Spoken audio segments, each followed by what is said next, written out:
How's it going, guys? Welcome to our 12th episode of the Brass Knuckles Bible Club.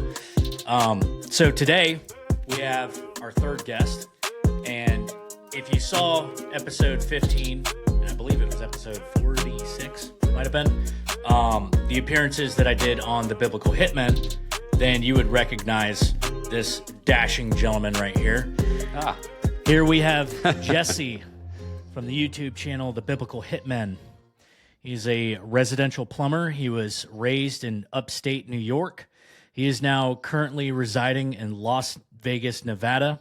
He's a digital content creator and a host for the YouTube channel, The Biblical Hitmen.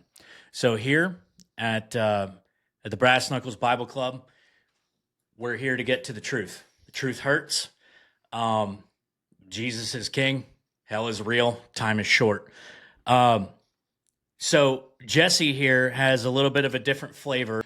We're going to be diving into juicy stuff today. The Biblical Hitmen, if you've watched any of their stuff, they're very big into conspiracies, cryptids, biblical prophecy, eschatology, everything that people give you weird stares at in men's Bible study. So Jesse, if you could do me a favor, if you could go ahead, introduce yourself, and let the people know a little bit about the Biblical Hitmen and where they can find you guys. Well, I just want to first say this. You know, you gave me a great introduction. Thank you. I just want to first say this.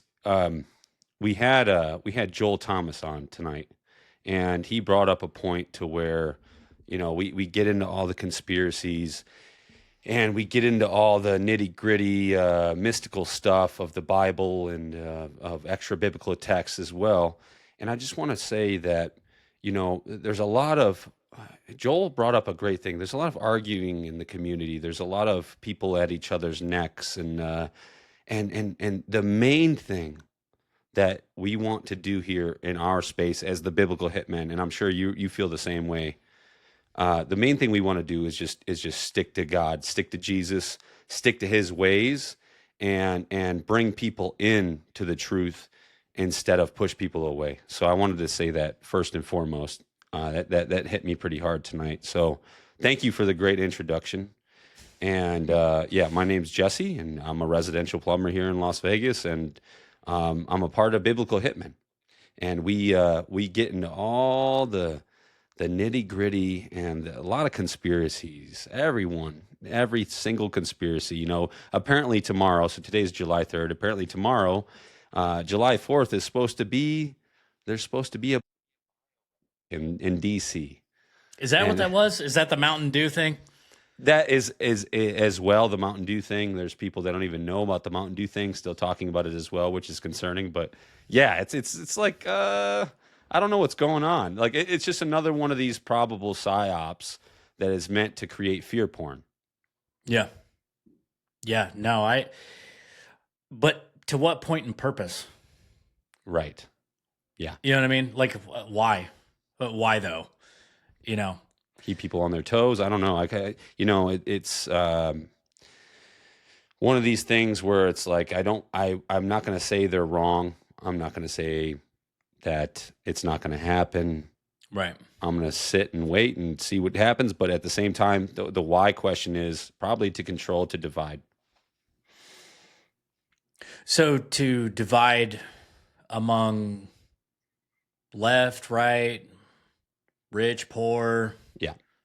black, Yes. white. I mean, like Yes. divide. What are we dividing? Do you think Yeah. Exactly all that. of it? All Yeah, of it. all of it. All of it. The civilians, the people that are not a part of the royal bloodlines, the people that are not a part of the central banks, the people that are not a part of their system. Who's the comedian that has a great quote? He's dead now. Is it George Carlin? George Carlin. Yeah, they're a part of one big club, and you're not in it. Yeah, I mean that was I remember that line, and yeah, that line sticks out immediately. So, all right, well, the first thing that I wanted to ask you before we get into all the fun stuff, I mean, it's all going to be fun, but the first thing that I wanted to ask you is, so I'm noticing, and maybe I'm just, I noticed that this is kind of a growing trend, and it's what I believe is what somebody would call the Great Awakening, right? Mm. There seems to be this seesaw effect that conspiracy will either lead you to Christ or Christ will lead you to conspiracy. Yeah. And not necessarily that the two are opposite. It's just, it seems to be that they're on the same seesaw. And one side will kind of, when one side goes up, it'll bring you to the other side. So my question to you is, where did this all kind of really start for you? Did Jesus bring you to conspiracy, or did conspiracy bring you to Jesus? Great, man. Great question. I actually, for the first time, thought about this the other day, and I had Trebles. We went on Trebles Paranoid Radio, I believe is his podcast, and he asked us, all three of us, we got me, Jesse, Stevie is the main host, and Taylor is the other co-host of the Biblical Hitmen, and he asked us, all three of us, what was your first red pill? And I sat there, and I'm so glad that he got me last, and he talked to Stevie first, and we talked about 9/11 and you know, the typical rabbit hole talk and conspiracy talk. And then I thought about it, I'm like really thinking about it, and I'm like, you know what? I have an interesting story. My grandmother died in 2010, and hold on one second. Sorry. And in 2010, I went back. I got a call, and my grandmother was in hospice, and she was on her way out, and she raised me. My grandfather and my grandmother raised me a lot, and they were a big part of my life. Yeah. And I went back. I prayed for her. I never typically do that. I was not of the faith. You know, I had an understanding, but I wasn't really super faithful at that point. But I prayed for her, and she passed a few hours later. And then I went and stayed after the funeral.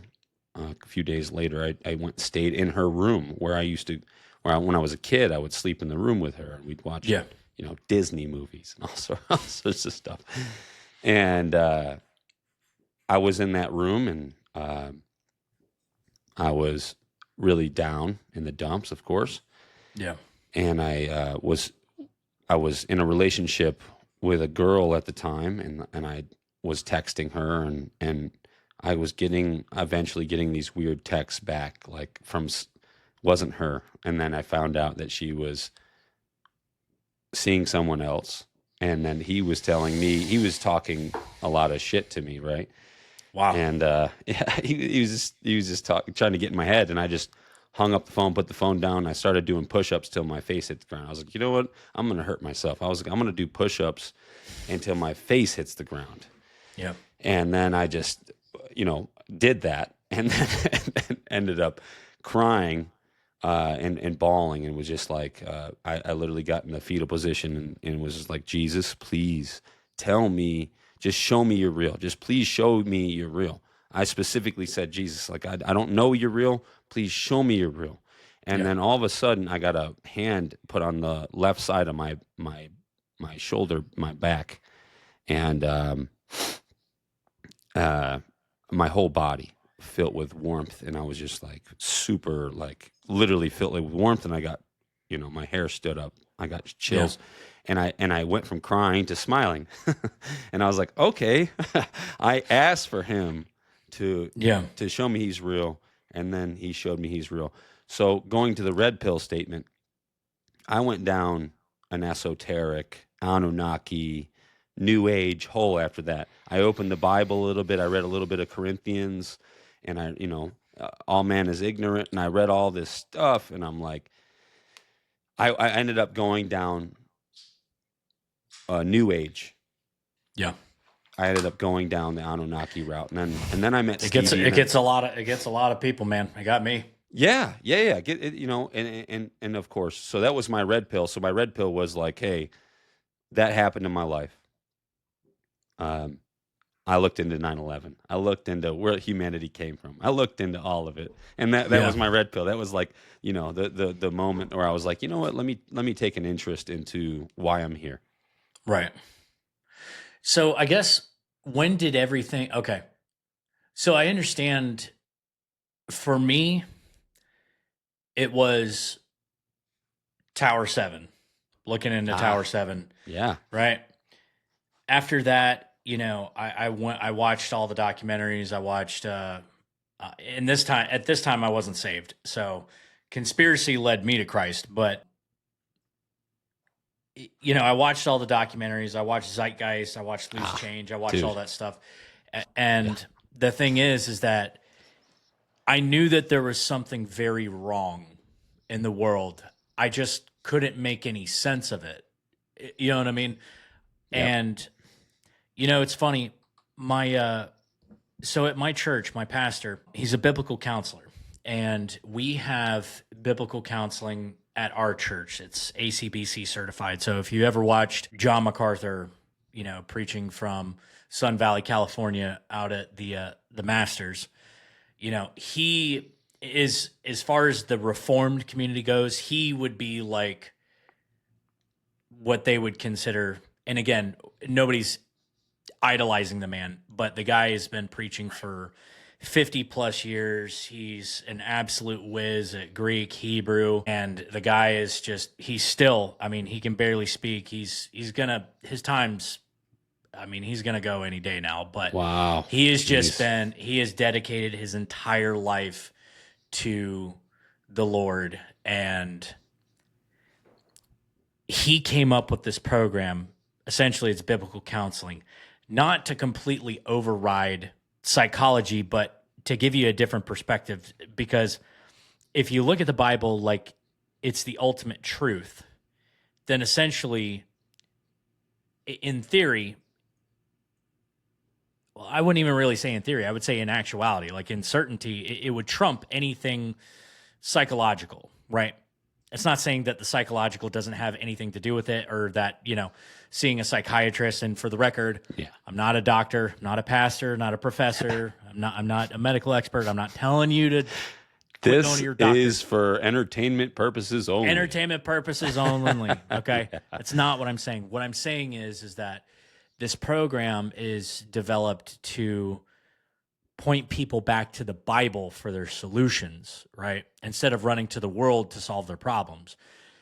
And so anyway, where I was getting at with that is, one of the things that my pastor tells people whenever people come in and they have legitimate problems, marital issues, grief, depression, the typical things that people would go to a psychologist or a psychiatrist for. And whenever they bring up the argument that, they don't believe in God, or or they're having doubt of whether or not he's real or anything like that. And he goes, okay, all right. Because the one big thing is like, okay, well, if God's so good, then, why do kids have cancer? Like, why is there starving people in Nigeria? Like, why is there oppression in the Ukraine and all this other stuff? And while that's a valid argument, you're bringing up the problem of evil, right? It is a problem. If you remove God from it, nothing makes sense. Nothing makes sense. And so he goes, okay, let's say, for example, you're right. Okay. Let's just say, for the sake of argument, there's no God. We're all just cosmic soup, random happenstance. What happens to the evil? And they go, well, it's still there. And he goes, okay, so what now? And they just give him this blank stare. And he goes, where's your hope? Like, how do you make sense of that now? And they're like, they don't know what to say. Right. Because essentially, if you take God away from anything, nothing makes sense, because he's the point of origin of all truth. Right. So I wanted to say something. You man. had the sergeant on, the drill sergeant. Staff Sergeant Nichols. Sergeant Nichols. Yeah. So I really, really held on to something he said, and he was talking about an ex-wife that he had loved, and they had broken up, and then he had found a new woman that he was loving, but he didn't want to tell her that he loved her, and they wanted to exclude that word love. And they figured out eventually that you can't exclude. There's no other way to describe love. And eventually they went from, living a normal man's life to going to church and going, you know what, I'm not going to go out this late. I'm going to come back home early. Yeah. And because we got to go to church in the morning. Yeah. On Saturday, Saturday night. I can't stay out too late. And then times ended up getting, I'm going to go to bed at 1. I'm going to go to bed at 12. I'm going to go to bed at 11. And he said, Jesus brought me to an understanding where now I am whole with my wife. Right. We love each other now. We now say that. And man, I really held on to that, dude, because it happened to me. Yeah. And I've been with my wife for this year will be 11 years. And wow, congrats, man. Oh, thanks. And now that we have this both understanding our love for Jesus Christ, now we are found whole.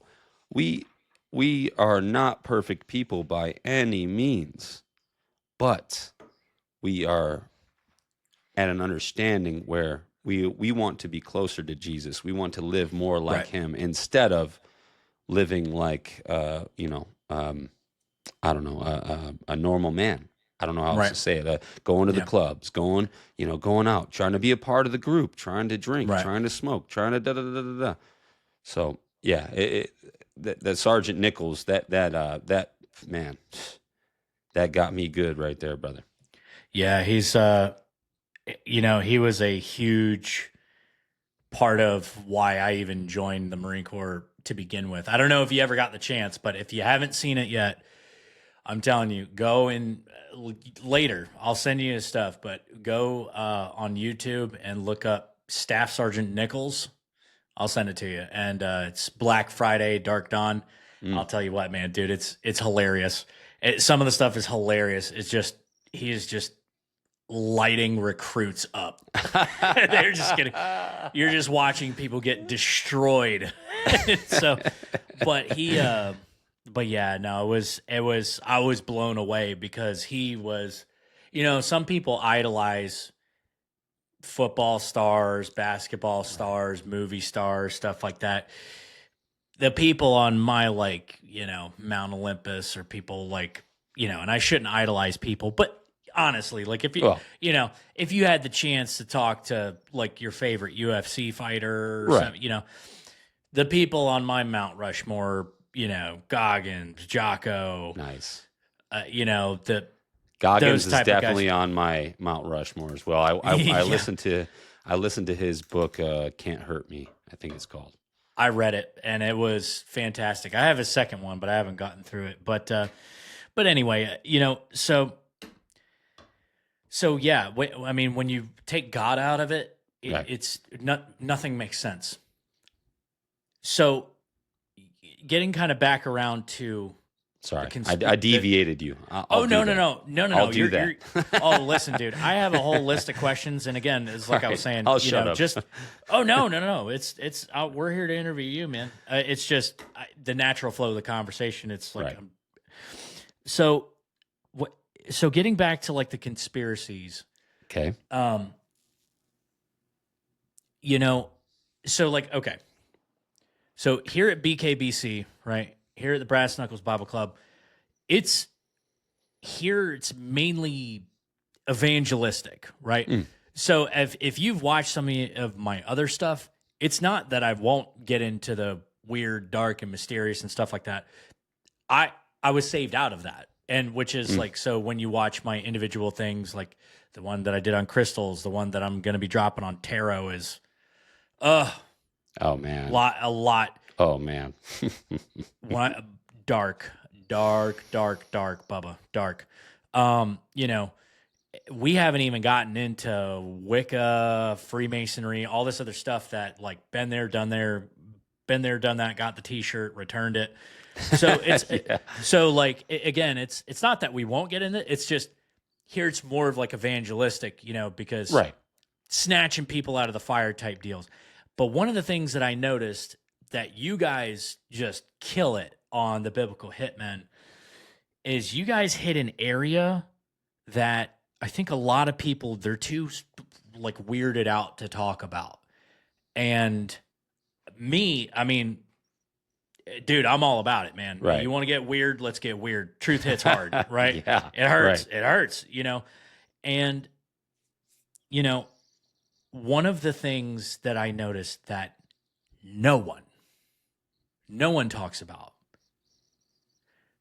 is, and let me clarify. Let me kind of narrow that in a little bit. Churches. Okay? Right. No one is talking about Nephilim. Ah, yes, of course. And so again, I have my own, you guys have had an entire swath of guys, pre-trib, mid-trib, post-trib, Amil, Little Seasons. You guys have had, Mormons, ex-Catholics, like you guys have had the whole gambit on the Biblical Hitmen.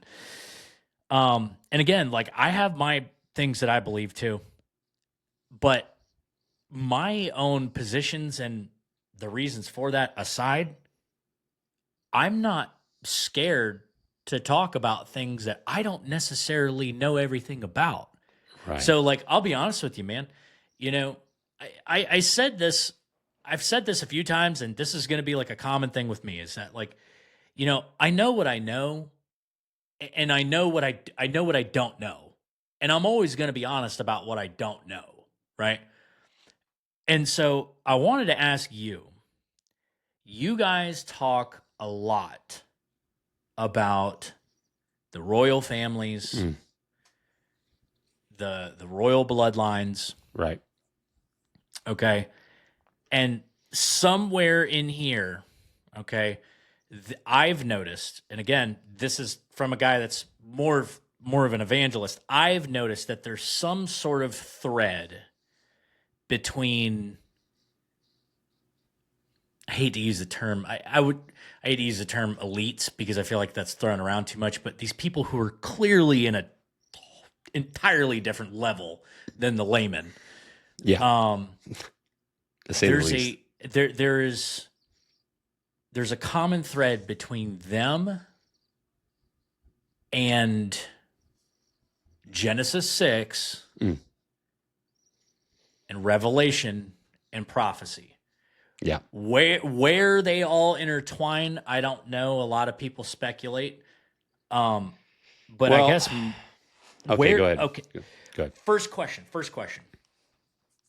You guys, and sorry, I know no, you're good. Who are the royal families?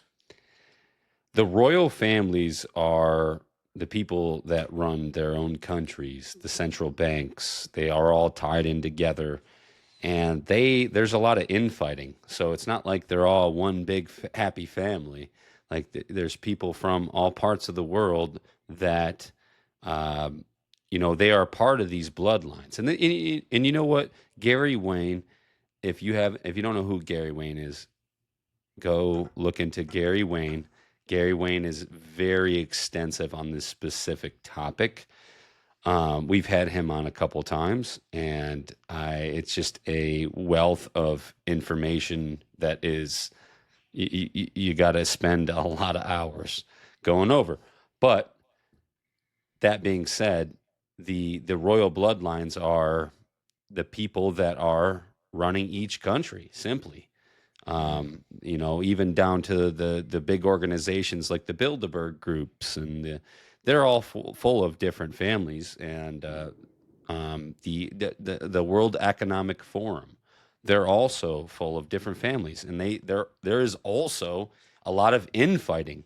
And it's a very interesting topic, and just I could go on and on about it. But at the end of the day, what you brought up Nephilim. So when you have all these big groups, now we're talking about, you brought up the Nephilim, and you talk about these royal families, and people are really wondering why these royal families are so powerful, and why they control so much, why they have so much power. And like I said, there's a lot of infighting.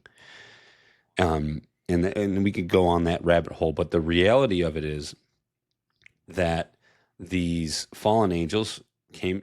Did I explain this before we cut off? The fallen angels came down. They came down and they took regular human wives, and they spread their seed, and those children were giants. And they were kings of the world. They ruled the world. Everywhere they went, of course, they're bigger and more handsome, and depending on what breed they were, because there's a lot of hybrid breeds as well. The people of the Moab that were apparently like a lion-headed breed, like an animal hybrid. So do you think? And sorry, Right. I don't want. We're probably going to go way off. All right. So now that the angels have No, touched you're down, good. You're good. Go ahead. So okay, what? So can you explain for the layman what a cryptid is, and what is the tie-in with the Nephilim? Yeah. So when you have there's a couple different theories here of what a cryptid is. The tie-in with the Nephilim is that you had Sodom and Gomorrah, which there was some thought to be a mix between Right. strange flesh, right, is what it says in the Bible. And then you have that, which is a theory that speculates, okay, this wasn't a normal human. It was a hybrid being. So then you have that aspect of the Bible, which, it's very interesting, but there's an even bigger aspect going on right now, that has to do with the ethereal realm, which also ties to the Nephilim. That is basically saying, like, hey, these cryptids are not necessarily from our realm. So strange flesh does that mean what I think it means? Probably. Like are we like violating dogs and snakes and Okay, so there's two parts of that. There's that part, which is, and then there's another part which people think, there's some theologians, or I don't know what to call them, people that will speculate that angels are also can be considered strange flesh, because they can. There's a lot of different angels. There's a lot of different classes of angels. Yeah, things they could be. Mm-hmm. So that's another aspect to it. But the ethereal part of it, the spirit realm part of it, it's like there's a lot. If anybody knows about confessionals and Tony Merkel and all these other guys that have had all these crazy stories, a lot of the Bigfoot guys now too. You got Doc Brown, you got Harley Owens.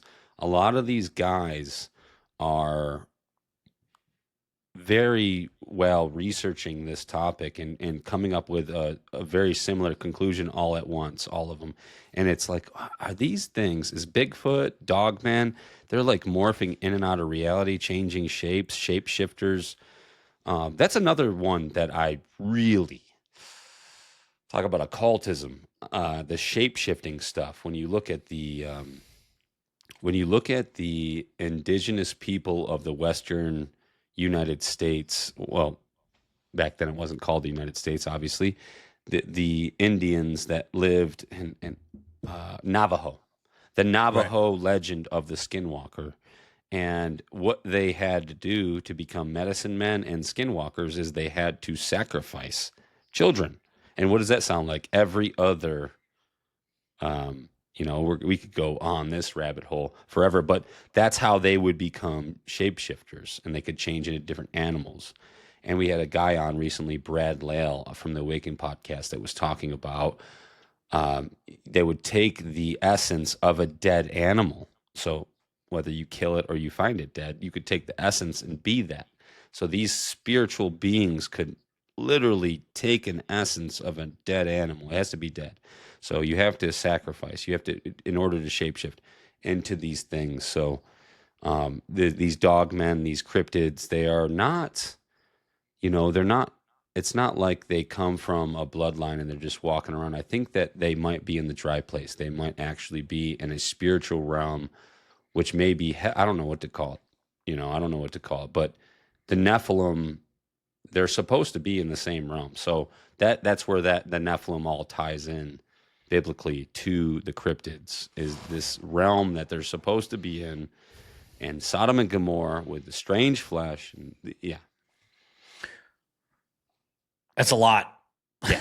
I mean, that's a lot to juggle. I was trying to condense it, but no. It's fine. I think that's part of the reason where it's got to be kind of defeating, especially like when you're trying to bridge the gap and speak truth to people. There's so much.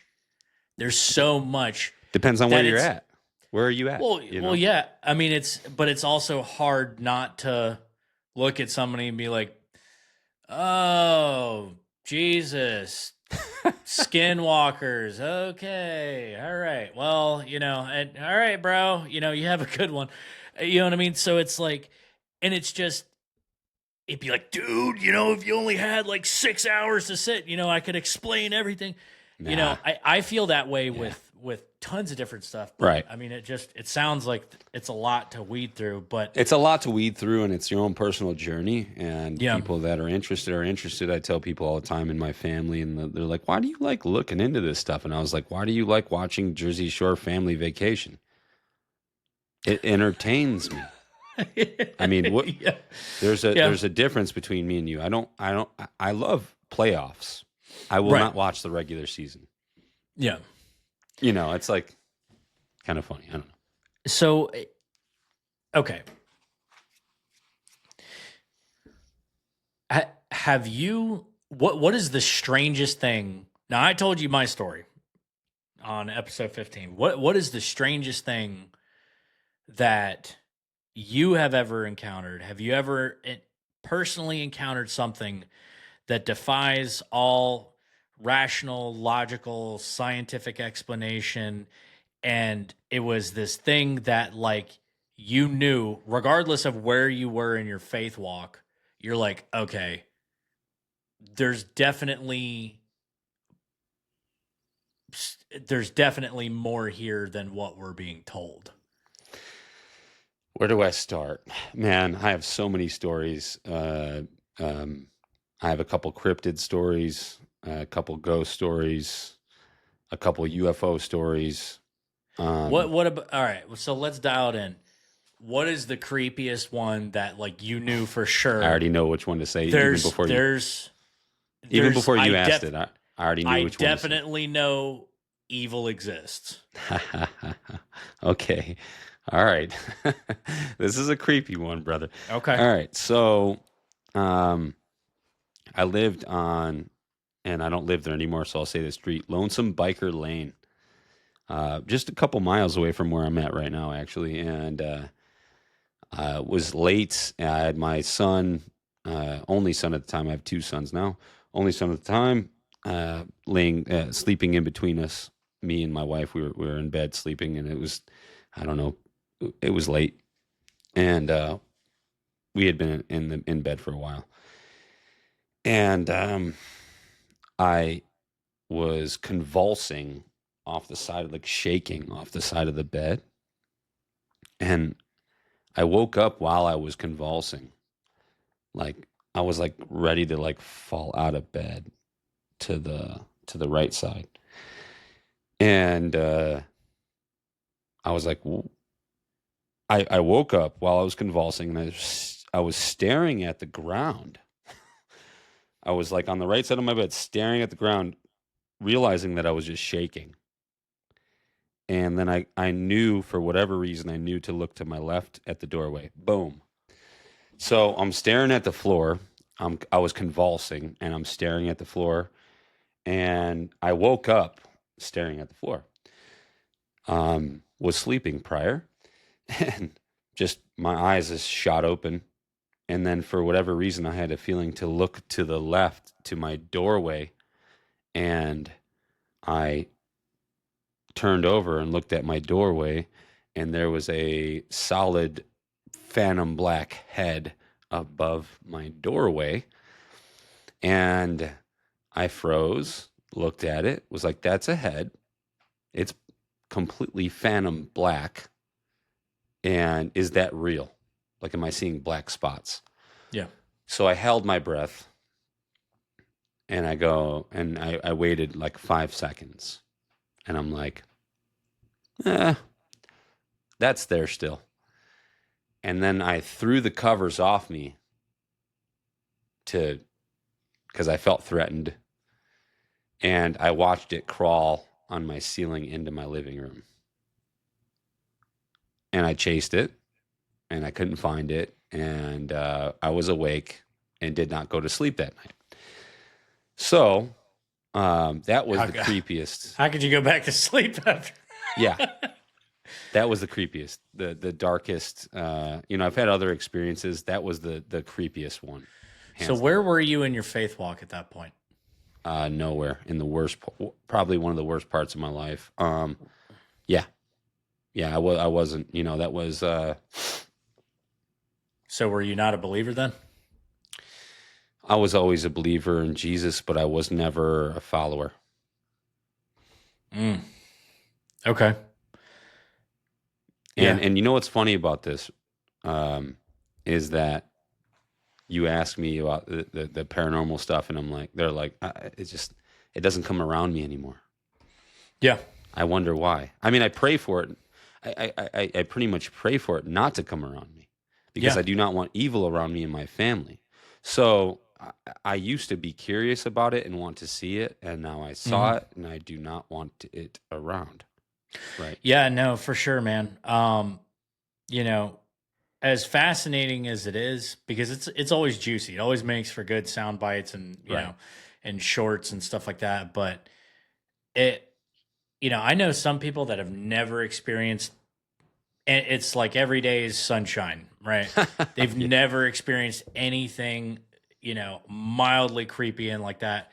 And then there's some people that it's just like, dude, if I told you half of the stuff that I went through, like you would think I was just making it all up. You know what I mean? I think about all my stories. The only benefit that I had is that I've been married for so long, and that my wife has gone through it with me. So it's it'd be one thing if it was just me in a padded room by myself, like, thinking that it's all me. But she's like, no, that really happened. I was there, Right. I have a couple of those as well that my wife was there for. So man, I feel that. Man. So, and this is what I wanted to ask you. Whenever it comes to,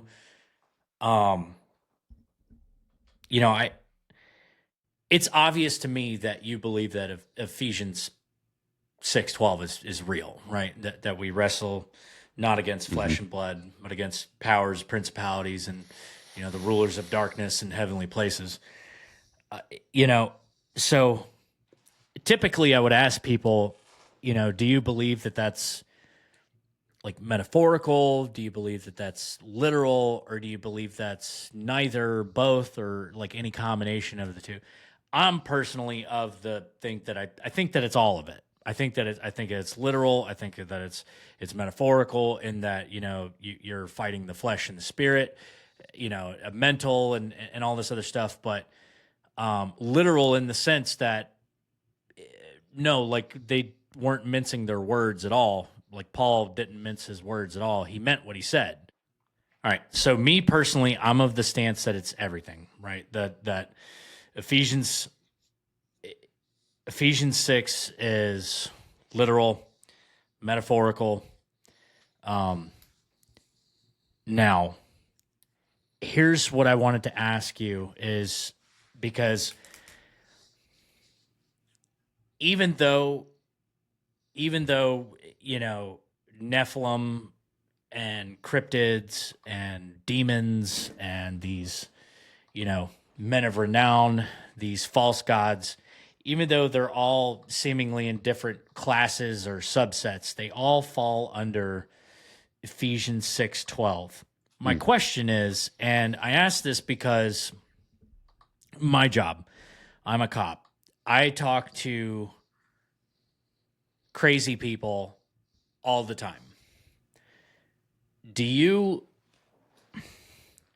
I want to get your thought, your perspective on demonic possession, and do you think that demonic possession and paranoid schizophrenia, do you think that there are some times where we are seemingly misdiagnosing the same thing? Wow. Yes. Yeah. So like the story I just told, I consider that oppression. Right. Okay. These things are oppressing me. They are antagonizing me. They are trying to come into me. They want to be you. And there may be certain people that is just much easier to come into. So speaking about paranoid schizophrenia, yes, I believe that certainly during episodes of paranoid schizophrenia, that is possession. I believe that. The science community would say that's ridiculous. Regardless of that, the paranoid schizophrenia folks have they have other things they see around them when they're being oppressed. They're not yet possessed. They're being oppressed because they have a friend that's sitting here, or a being, or whatever it is that is talking to them. That is called oppression. And when they become possessed is when you see those episodes of whether it's outrage or whatnot. And then, so now I'm going to ask you, so what have you ran into, being a police officer, have you ran into a schizophrenic a person with schizophrenia that is freaking out? Like, have you come across that? So there's okay. So there's a couple people that come to mind. There was one woman in particular. That I got called to the gas station. It was a racetrack. It's like smack dab in the center of town. It was right across from the courthouse. And this lady was just going ballistic on people walking in and out of the gas station. And it's the center of town. It's right from the courthouse, right in the middle of downtown. A lot of foot traffic. You got people just, you got homeless people. You got people that are just getting off of the road, truckers that got to pee, people just going in to get a Slurpee with their kids. A lot of foot traffic, right? and this lady is losing her mind, screaming at the top of her lungs, like spit flying out of her face about the wildest, like you can't make heads or tails of what she's talking about. Yeah. Everyone's the devil. That's a demon. Everyone's the Illuminati, you know. Yeah. And the thing is that, you know, at this point when I had to deal with her, I was saved. And, you know, when this lady was very strong, but when I told her I wasn't playing any games with her, and I told her, I said, look, you're under a Baker Act, okay? You're going to be going to the hospital here. Right. Now, you're going to get in my car, and you're not going to give me any problems because you know who I work for. Oh, wow. Now, did I say anything that would make people think that I lost my marbles and that I'm way outside of department policy? No. Did I say exactly what it sounded like I said? No. Did she know what I meant? Yeah.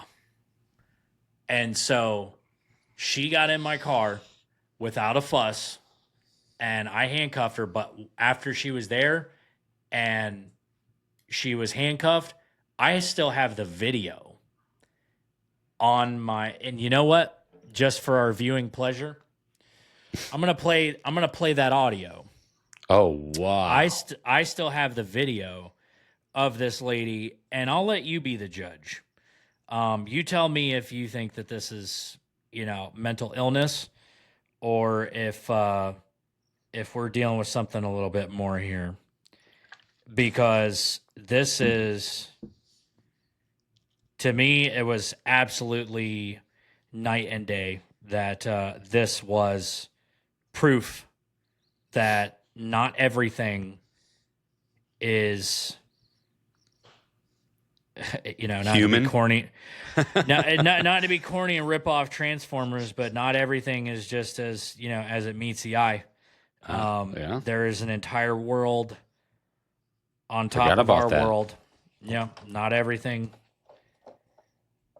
is as it seems. And so while I'm looking for that, this lady, for sure, in my opinion, definitely speaks to that. But, you know, I have a family member. I have an uncle, and this is going to bring me into the next thing that I wanted to talk to you about. I have an uncle that he's a paranoid schizophrenic. Oh, wow. And he's been battling this for years. Essentially, how this all came to be, essentially he fried his brain with drugs.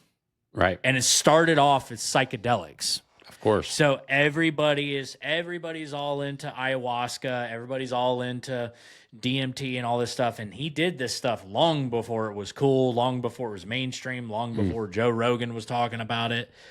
And he fried his noodle, which was going to be the next thing. And after I play this audio, because I found this stuff, I wanted to ask you, actually, you know what? I'm going to wait to ask you that until we, so. I'm curious about this audio. Now, I'd show you the picture, but for obvious reasons, to protect her identity, I can't do that. Right.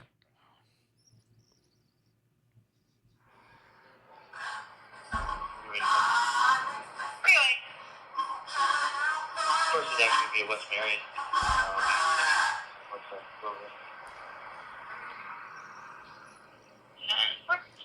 Can you hear it?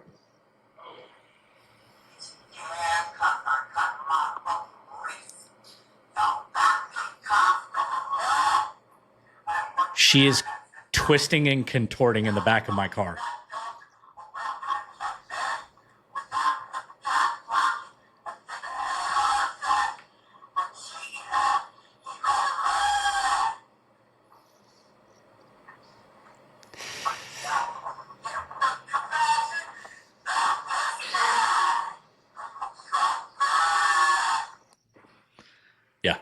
There's a lot more there, and it's pretty vulgar. So like, bro, that's a that's woman. a demon. That was a woman in the back of my car. Yeah, dude. I'm not ever the person to sit here and tell you I'm becoming this person, but I'm not ever the person to sit here and go like, like Brian of Demon Erasers. He feels like he's seen so many demons and he can see it now. He just like has that discernment.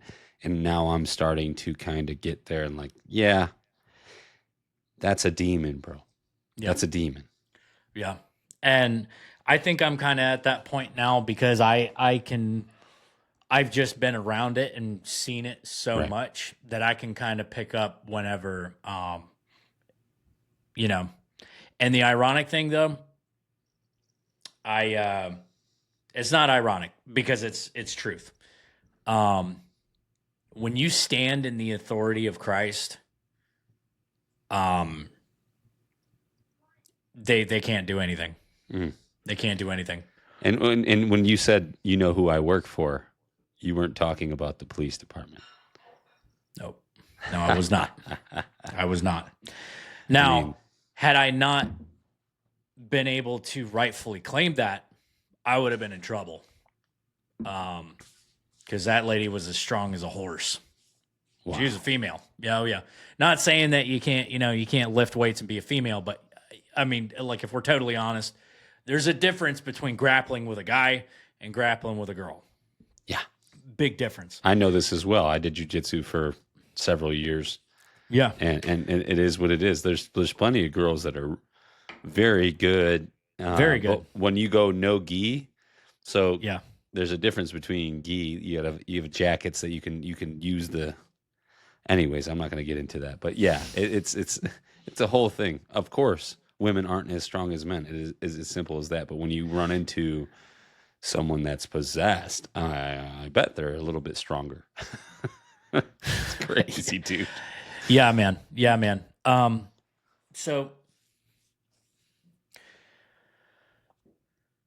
So I actually wanted to talk with you about this. And, again, here on the Brass Knuckles Bible Club, our entire shtick is revealing the truth and at the same time debunking the BS, right? Yep. There's a lot of BS out there, and unfortunately, there's a lot more BS than there is truth. And so that's where I pull no punches with that. And that's where the whole brass knuckles comes from, because the truth hurts. One of the things that, and again, so my trying to systematically dismantle and rip the curtains, rip the blinders off of the New Age and explain it for what it really is. That the New Age in and of itself is a blanket term for a huge swath of essentially divination, right? Crystals, Reiki, auras, yoga, all this stuff that I talk about. I am the firm belief that these are deceptions and doctrines of demons that serve only one purpose, and that's to steal, kill, and destroy, while at the same time painting everything in this vanilla coating of love and light, right? Yeah. And when you offset that with somebody like this pastor that is going super viral now, Philip Anthony Mitchell, for the just absolute fire sound bites that are coming from his preaching of repentance. Is the 2819 church? Yeah. Okay. He coming from essentially a New Age spiritist who masks himself in Christianese.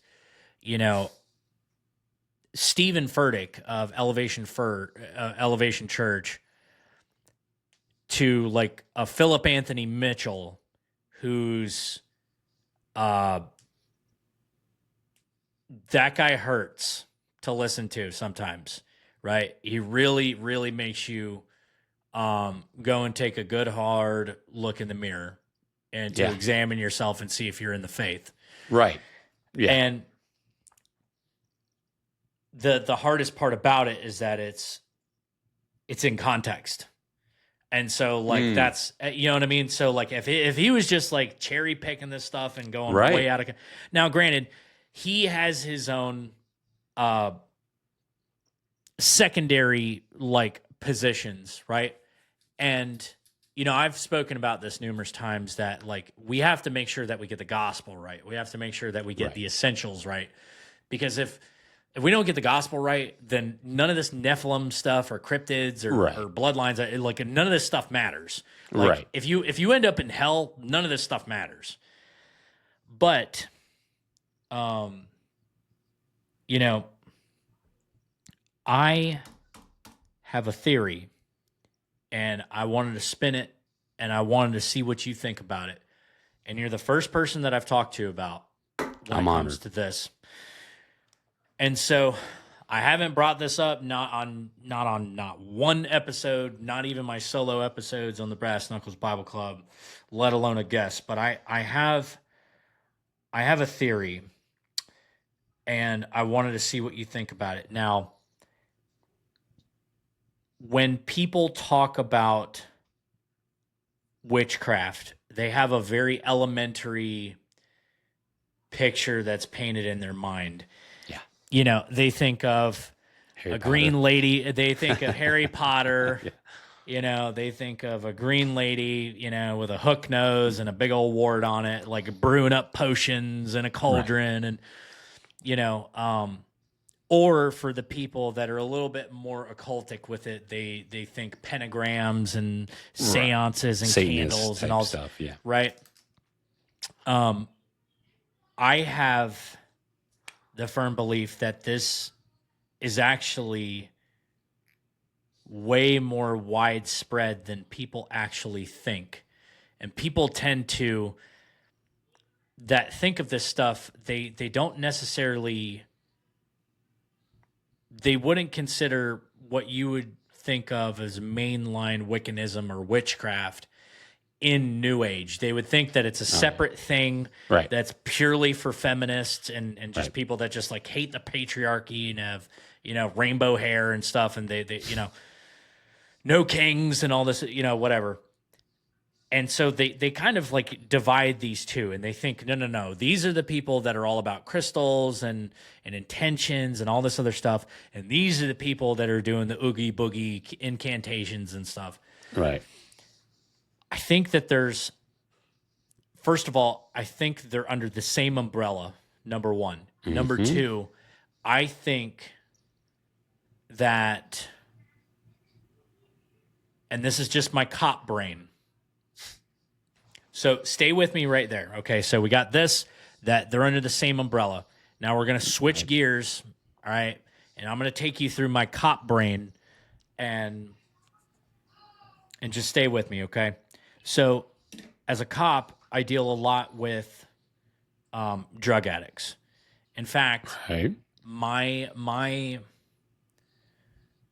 real passion whenever it comes to policing in my specific area, the things that I like is dope, money, and guns, right? So, not only is it the sexy stuff that, you know, everybody thinks that you're the man, but really, when you think of policing, like the majority of violent crime hinges on drugs in some way, shape, or form, if you think about it. And that's including alcohol. Because no doubt. Anything that is mind-altering substances, so like alcohol, domestics, drunk driving, you know, bar fights, you know, carjackings, you know, when we get into the hard stuff, shootings, stabbings, robberies, we're talking about cocaine. Now, when we get into the other hard stuff, right, we're getting into the like really senseless, like, you stabbed this guy 400 times and then you chopped him into pieces. All right, so here's where I'm going at with this, okay? So drugs essentially is the axis that all violent crime revolves around when you think about it from the policing perspective, right? Right. So we have that, and we have the fact that witchcraft and the New Age are not necessarily immutable. Like they're not entirely separate. So everything that I've seen, not just being in the occult, but not really understanding the psychological reasons why things happened the way they did and in the order that they did. Because when you're doing it, you're not always like thinking about it that deep. Like when you're rolling with somebody, you're trying to think, okay, how do I not get choked out? Number one, and two, how do I make the other guy tap? Like you're not always necessarily thinking in these really deep layers. But now that I'm removed from that and studying this and from a different angle and looking at the outside in. So when you look at demonic possession, usually it starts in the way of dabbling, right? What people call is dabbling. Now, and it goes through stages, right? So first there's invitation, right? And then there's infestation. Mm-hmm. And then after infestation, then you have oppression. And after oppression, you have possession. Right. Now, that's speaking of essentially demonic possession. Now, if you were to hold that thought, most people understand that. What I think most people don't understand whenever it comes to witchcraft, and again, I think that's also encompassing the New Age. Of course. Dabbling might look like it's just a vibe, right? Yeah, might look like that, right? I just got some crystals, right? Yeah. Just repeating these mantras, right? Setting my intentions. That's dabbling, right?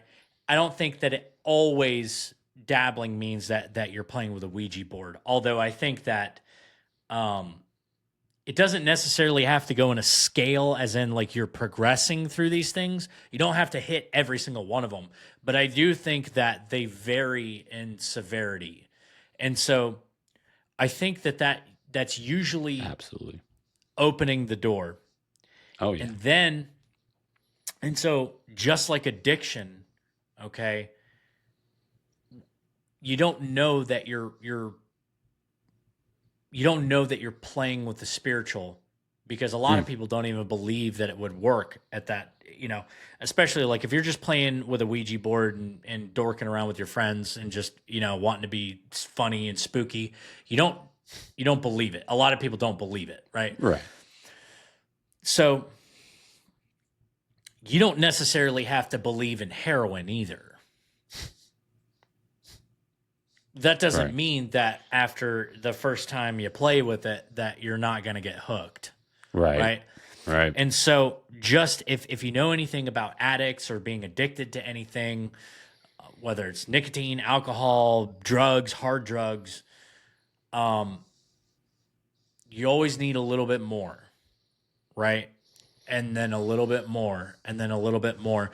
And so the way that I see this is that when you make your initial contact, when you get some sort of feedback where you go, oh, this stuff works. Mm-hmm. Mm-hmm. Okay. I'll be the first to tell you, I've never said that witchcraft doesn't work. Right. I've never Right. said that it doesn't work. Pragmatically, it works. I can tell you, right? Right. I have, Right. So, but you're not just finding cheat codes in the cosmos. There are spiritual forces that are acting in ways that you don't necessarily know or understand, but this is all happening around you. And that's not you doing the thing. Those are the spirits that are acting on your behalf. Right? So, for example, if you're going to make a potion or some like a love spell or whatever, it's not the individual ingredients in and of themselves that are evil, right? Yep. Nobody is saying that cinnamon is evil, and so you can't have cinnamon in your oatmeal, right? Right. Right. It's and this is where people get sucked into intentions, right? Because it's the intention behind it. What is it that you're trying to do? Well, you're trying to manipulate the natural in an unnatural way to get a desired outcome that isn't natural. In the same way that you would chase a high, you're trying to get a different outcome than is out of your normal baseline. Okay? Interesting. So just like you're taking a bump, you're gonna go through this spell, right? Now, the spells change, right? And once you get that first hit, just like you get that first high, and you go, "Oh wow, this actually works. I'm high right now," right? As soon as you do that money spell and it works, and you find a wallet on the ground, right? And you found 500. Whoa, dude! I did this money spell, and all of a sudden I got $500. You know what I mean? Now, once you've gotten that first initial positive feedback, now it becomes a fascination, and it moves from fascination to an addiction. Right. Yeah. And it moves into an addiction in the way that this is transactional, okay? Again, like I said, this isn't like a real life glitch that you found in Skyrim. There's the reason why there's a spell, the reason why there's a chant, the reason why there's an incantation. There's a spiritual transaction that is taking place, and that transaction is you are granting more and more and more legal spiritual authority to whatever entities you are enacting with, okay? And so the way to sweeten the deal is they will grant you more power, more effect, okay? And in turn, you are signing more spiritual legal rights away. And so just like an addict, you get higher highs and lower lows. And when you crash out, okay, I believe that you're moving through these, essentially the scale of demonic possession, right? So we started with invitation, and now we're into infestation, right? And so I think there's a point, because you're interacting with demons. You're not talking to your Aunt Margaret, okay, who died 30 years ago. Okay, that's a demon. Regardless of if you're seeing these things and be like, "Oh, no, this is my Uncle Rufus, he died 13 years ago." Listen, and your Uncle Rufus. It's not. And he can take the likeness. This is why they're called familiar spirits, okay? It gets you to drop your guard, right? And you think that you're talking to somebody that you're not. Well, if these cryptids can shapeshift, you mean to tell me that a completely spiritual, ethereal being can't, right? It can take the form of whatever it wants. For example, my dream with my wife and whatever the hell that lizard thing was that started choking the hell out of me. If you don't know what I'm talking about, go watch episode 15 of the Biblical Hitmen. I talk about it. But these things can take on the likeness and the appearance of whatever they need or whatever is most advantageous at the time. So getting back to what I was saying, just like an addict, you have higher highs and you have lower lows, right? And when you crash out, you got to get it again. And now it's gotten to the point to where, okay, not only do you got to get higher, not even to get high, but just to break even, just to feel normal, Right. just to stop the sweats, just to stop the shakes, okay, just to get it to stop. And the reason I believe that is because demons, they don't change their MO just because they're friendly to you right now. They're still here to steal, kill, and destroy. So eventually, they're going to start coming at you like a loan shark, right? Like an old mafia type. Hey, listen, I know you're kind of behind on your rent, and we'll take care of that. But I'm going to need something from you. Yep. I want you to hex this person. I want you to destroy this relationship. I want you to do this for me, right? If this is what you want and you want to get back to even, I'm going to need something now. And now we've started moving into, I believe it starts out benign, right? Because any good drug dealer, they're going to give you a little hook at first, right? Oh, Just yeah, no doubt. We give them a little sample packet. That's fine. Right. You know what I mean? We'll get them to come back. And you will come back when you're cracking out. And here's where I think eventually when we cross over, okay, so now it's more crystals, I need more crystals, I need more intentions, I need more yoga, and now we're in the new age hamster wheel, right? Where it's never enough. And after you're frantic, now we've ascended to the point in this, especially if you're getting into black magic, if you're getting into trying to manipulate people's wills, if you're trying to hex people, if you're trying to do any of these other things, I do believe that we cross over into, now it's no longer, I'm going to need something from you. Now we're this mafia loan shark where the demons come back and they go, hey, look, this is what you're going to give me, because sure would be a shame if something happened to your significant other, wouldn't it? Sure would be a shame if something happened to your mom, wouldn't it? Yeah. I'm going to expect that payment by this Thursday, and you better come through. And it can all be avoided. It can all be avoided. And I guarantee you at this point, right, you're hearing the knocks, you're hearing the scratches, you're hearing the voices, you're seeing them, okay? Jeez. And I guarantee you, you keep going back and you are begging for the same people that are sicking these entities onto you. You're looking for protection from them. From them, yeah.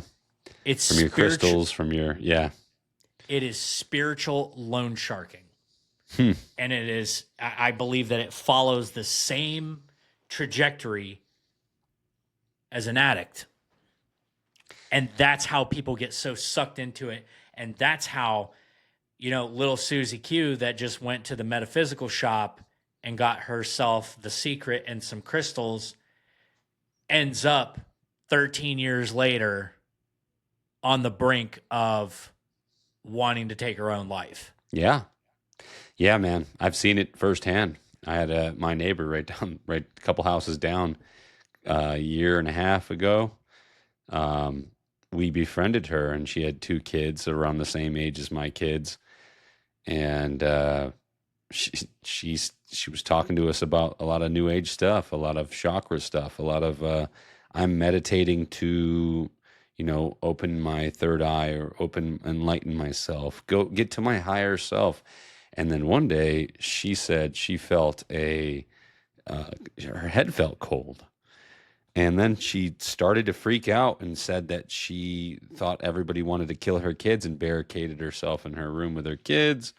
And then she ended up in an insane asylum for a couple weeks, or whatnot, a mental hospital for a couple weeks. And I told her before that, and I said, you're dabbling in you're looking for the wrong thing in the wrong place. and you're not gonna find. I told her about these evil entities. I said you're not gonna find, and it's crazy that happened to her, because I'm just like telling her this, like, you know, I've experienced my stuff, but I've never gone that far. I've never gone that far to be oppressed so heavily and possessed practically. So, but yeah, it's not like you said. It can feel like a drug, but the biggest thing about this is the most of these people don't have much love in their heart. Mm-hmm. They need the love, and if they don't have it with their mother, their father, their significant other, their kids, if they don't have that love, then they seek it, typically not from God, not from other. They seek it into this new age stuff. They seek it. The devil is here. He runs this plane. I'm sorry. This is what I believe. The devil is here. He runs the plane that we live on. Look at Hollywood. Look at everything that we do. When you go to seek love from elsewhere, you're going to find the devil.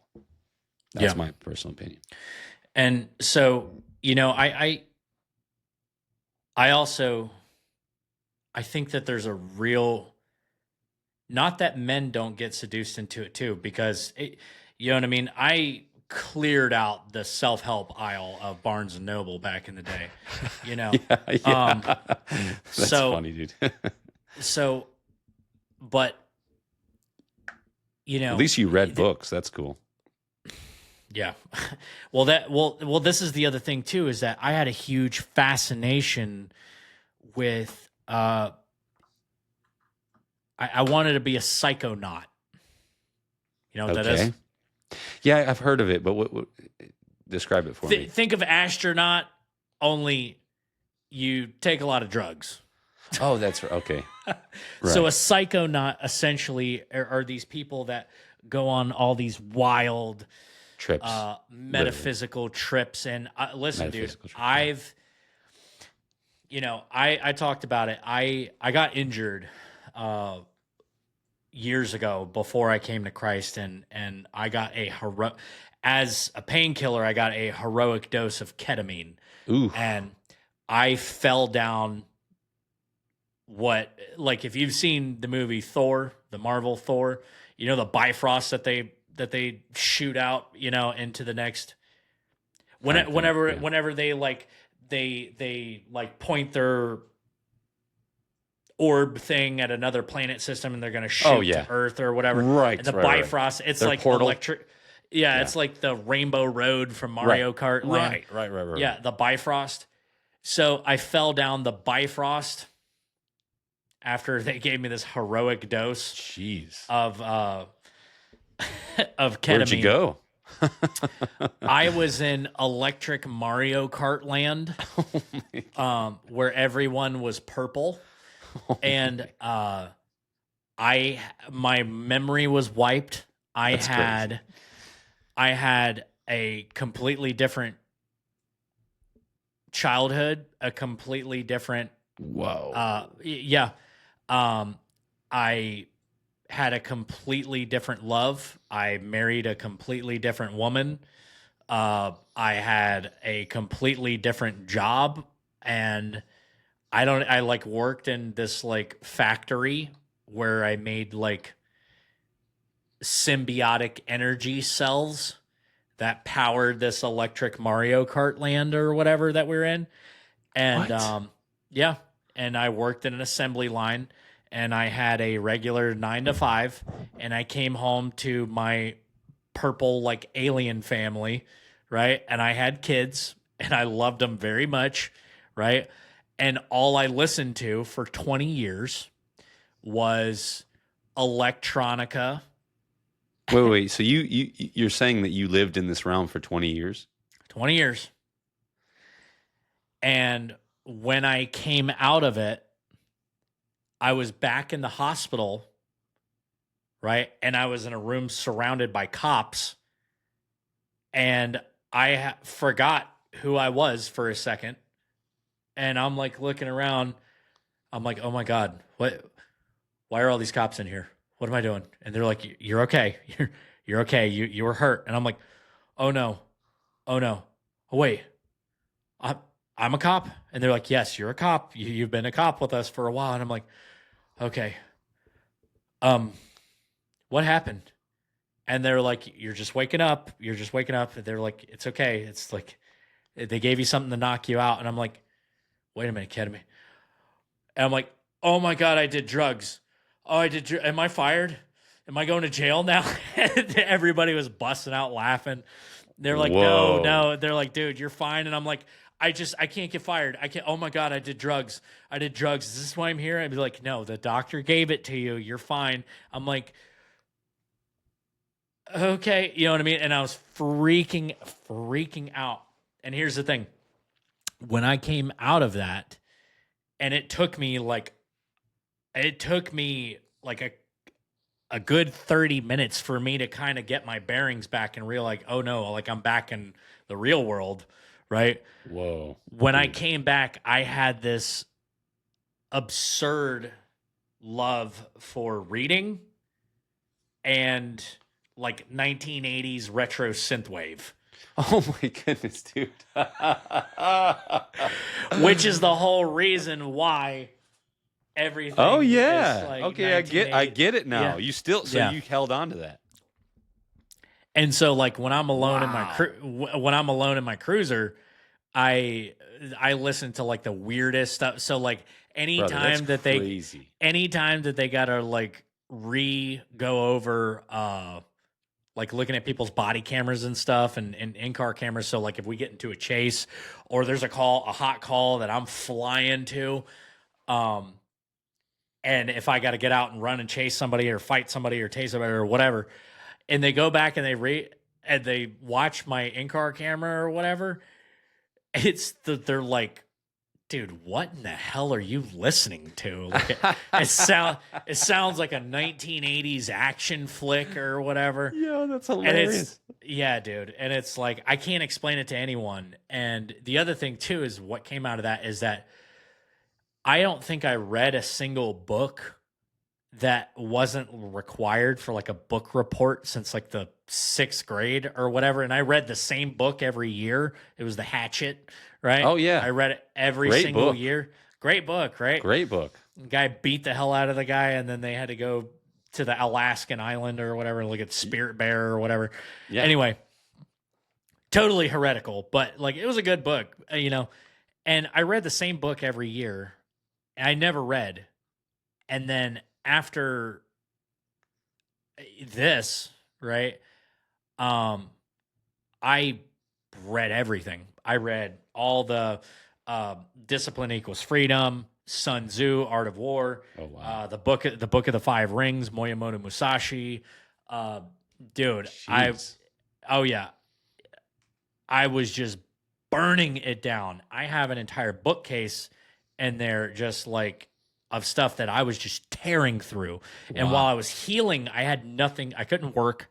I couldn't do anything. So I had nothing to do but read. And that's all that I was doing. So anyway, I still wasn't saved at that point. But this is where I was just tearing through the new age at breakneck speed. You know, so that's where all that came from. But I will say that God, this probably could get me in trouble, but I worked at a different department. Sorry, the window's gone. But I was so on the brink of checking out. Right. That I was in that loop that I told you about. I was frantic. I was panicking, right?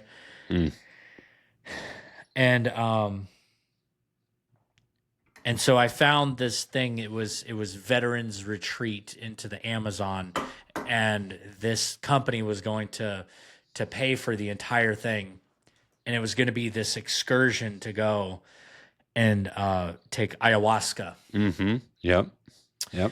And I had been a huge JRE fan for forever, and so I was thinking about doing it, and it just like I was having problems with the website. It wasn't going through. Interesting. And it just I just kept running into roadblock after roadblock after roadblock after roadblock, and I was starting to get pissed off because I'm like, I thought that this was the answer. Right. This is going to open up my third eye. This is going to. Right. And looking back now, I thank God, because I think at that point I was so vulnerable. Mm-hmm. I think that would have broke my brain. Oh, Like, dude. and- Hey, and- so you saying all this, I have someone very, very close to me, and I won't say who it is, but they wanted to do the same thing. And I told them specifically, it will break your brain. You won't come back. Yeah. And I told them blatant, just trust me, you won't come back. And so that's another thing that I think that trauma, I believe that trauma, whether an injury, experiencing a death, drug addiction, whatever, just like life just completely tearing you down, losing your dream job, your girl just absolutely ripping your guts out and leaving you, or you know what I mean? I think that these things, do you think that trauma in the same way as like dabbling in whatever, tarot, Ouija, crystals, Reiki, whatever, do you believe that trauma in and of a way could either open up a doorway, or do you think that the demons see your vulnerability and they capitalize on that? I wanted to see what you think about that. Both. Yeah. So Aleister Crowley is a lot of his rituals that he's done to open up portals to the other realm are based off of traumatic rituals, sex rituals. And I think that's like the basis of when you look into the Mormon cult, when you look into satanic cults, all of these things have to do with innocent children or innocent virgins of maybe Christians or whatnot. Yes, these events are designed to traumatize these children or traumatize whomever, to be able to open them up to demonic forces. So yes, Wow. Absolutely, trauma is used. And you know what? The Nephilim Death Squad, they brought up Andrei Puharich, I believe is how you pronounce his name, and he's like this evil psychiatric. I think he's German, and this guy is involved in everything. When you talk about childhood vaccines causing autism, there's a thought process where you go, okay, are we traumatizing these kids to be able to create this disease or this brain damage, this trauma, to open them up to extra? Some of these kids are like savants. Have you ever heard of a savant, like these autistic savants? Yeah. They can name every date, and it's like, it's incredible. It's like, it's very interesting, but at the same time, it's like there was trauma to the brain, to the person, and it allowed them to open up to a different part of this realm that we live in, for them to have different, whether it's, I don't know, I don't want to say powers, but it all has to do with trauma. It all goes back to trauma. I will in a way, and that's, demons are here to steal, kill, and destroy. So it would make sense to me that they would be attracted to that. I have two autistic children. One of them, my eldest, she's high functioning, right? So she's more of like the Elon autistic, in that, she's she's Very intelligent. Like, I don't know why I don't have her like running my stuff. Yeah. And she wants to do like digital creation stuff, and I'm like, listen. And I told her, I'm like, baby, That's cute. I'm about to put you to work. Yeah. I'm about Yeah. to put you to work. Yeah. Child labor laws. Don't worry about it. I got you. But Right. I mean, she is an absolute wit. I mean, 11 years old, a whiz. Would make me, you, Taylor, Stevie all look like a bunch of bumbling idiots. With Nice. anything technological, she's just a brain. I mean, but I mean, there's kind of quirky things where like she doesn't necessarily know what's like appropriate, and I don't mean like Interesting. not like things that are inappropriate. I mean like, for example, like normal. Like for example, you and I, if you were in here in my office, you and I'd be sitting like we would be looking at each other when we're talking to each other, right? Right. That's just the normal, like this is how you conversate with people. Things that I have to kind of help her with is like she'll start like a conversation in another room and then walk in and be like talking and walk past you. And then you'll be like, Yeah. Raylan, who are you talking to? She'd be like, I'm talking to you. And I'm like, well, honey, face me like that. You Right. know, like I don't even know that you're talking. So that's what I mean by like things. She doesn't know what's appropriate and what's not, and just like normal etiquette situations. But Right. we're working on it anyway. And then I have another who's nonverbal, and I'll tell you what, man. So like I said to you, the spiritual warfare within the past like month and a half has been off the chain, insane. And at the same time that this was going with, you know, my dog, which I am a firm believer that was a shot across the bow. For those that don't know, I don't want to go way off into the weeds for another 15, 20 minutes, but I'm writing a book, and this book will serve multiple purposes. It's going to serve as my testimony that's being woven throughout the arc of the storyline. It's going to be a work of fiction, right? It's an obvious fictional book. It's going to be entertaining, but at the same time, it's going to serve as a large swath of apologetics. So you're going to see in the different parts of the story, different truths essentially that we're getting to in the way of combating false ideologies, false belief systems, deceptions, new age, whole nine yards, all interwoven into an actual story. And I'm writing it. And this idea didn't come from me. And this is where it's like, I'm not this creative. I'm not. You know what I mean? And it's not like scrying or automatic writing or whatever, but the inspiration is not my own. And that's what is giving me this push to do this. And as soon as I started doing this, nightmares, hearing knocks on the walls, you know, constantly feeling I'm being watched, you know. Interesting. Odd cats that I'm not familiar with that are sitting in my yard. Very creepy, man. So my next door neighbor she's kind of like the neighborhood cat lady. And so she has all these cats, and she has an army of like tabby cats. They're these orange cats, right? And she just feeds them, and then they just, you know, they're rabbits, and so they're and then we have more of, and then we have more of them, and then there's just this army of orange cats that just roam the neighborhood. Yeah. But one cat in particular, whenever I got to go like take the trash out or anything like this, every now and then I'll catch this gray cat that's just sitting in my yard and just staring at my house. Oof. And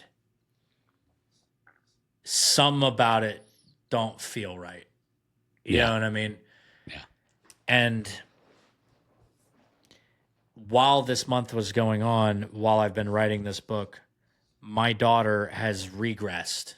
And so like she knows how to say mama, dada, milk. How old is she? eat 3. She just turned 3. Eat 3. She's severely like, no, I mean, it's a miracle that we have her able to speak at all. Mm. So we might be turning back the tide in her not being verbal. Right. A lot of therapy. I have a therapist at my house every single day of the week. A lot of prayer. I have the entire church praying for her every single week. And she's regressed to the point to where she won't, recently she would not speak and she just hurts herself.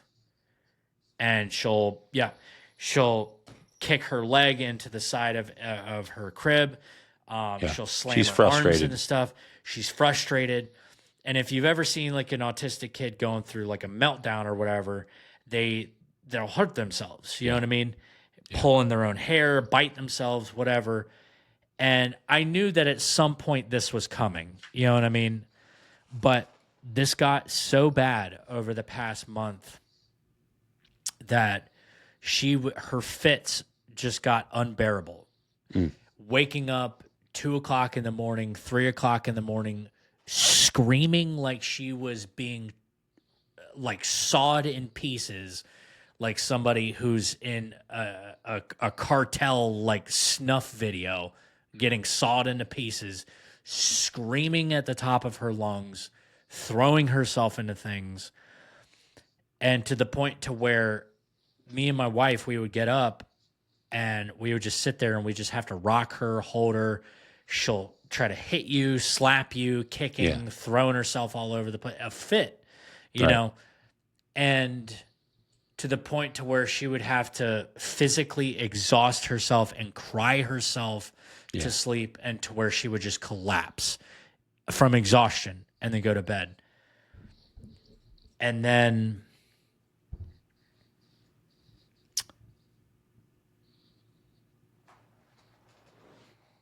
a tie was cut.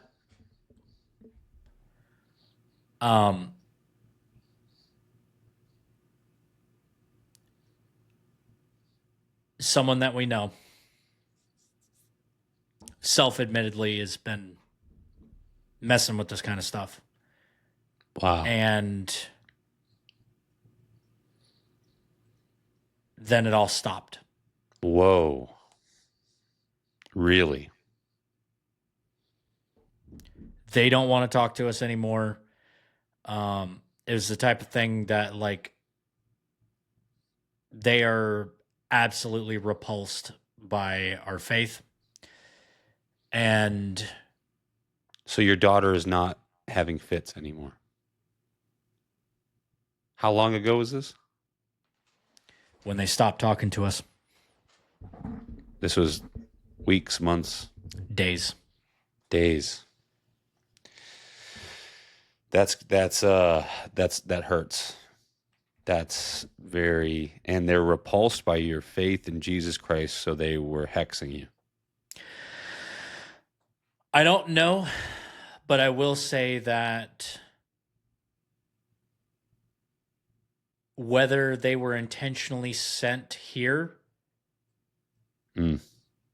on their behalf, or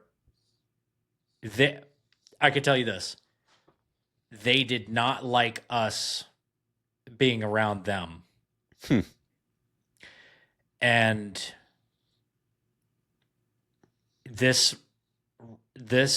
when I started writing this book, this took off at breakneck speed. And to the point to where, like, even I would tell you, when I was in that chat that one night, and I was telling you, like, listen, I used to struggle with lust for the longest time. And when I made that video talking about,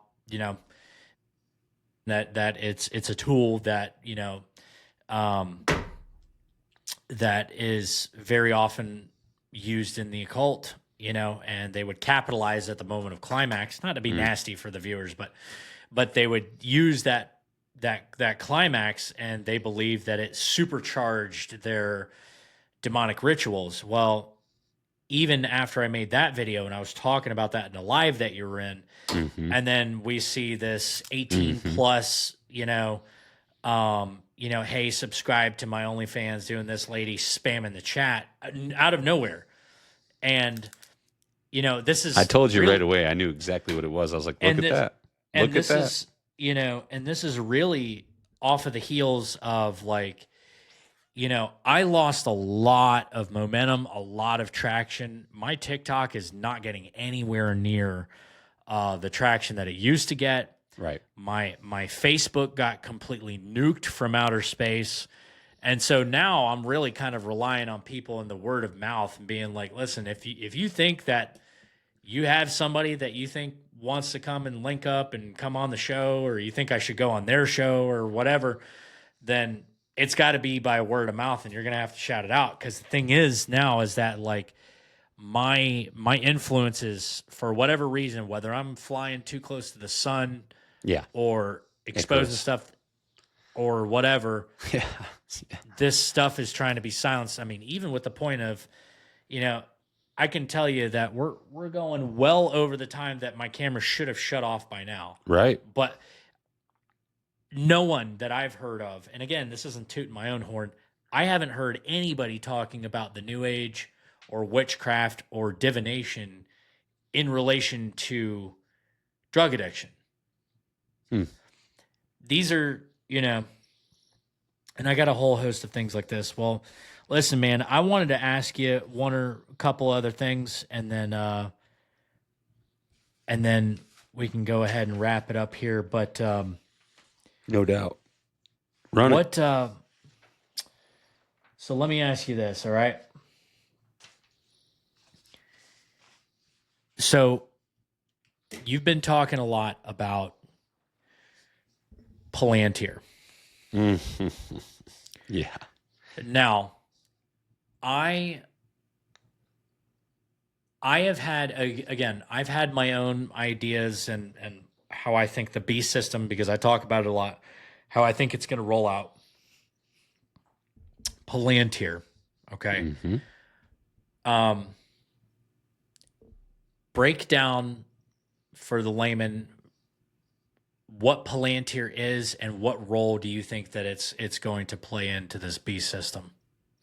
Okay, Palantir is a data collection system that is just scouring the internet of everyone's data, the internet of all things. It's scouring everything, all your phones, your location, everything you could possibly think of. There's going to be people that'll probably tell you that I'm wrong about that, but that's what Palantir is. It's a data collection system, so it knows where you're at and knows who you are. Now,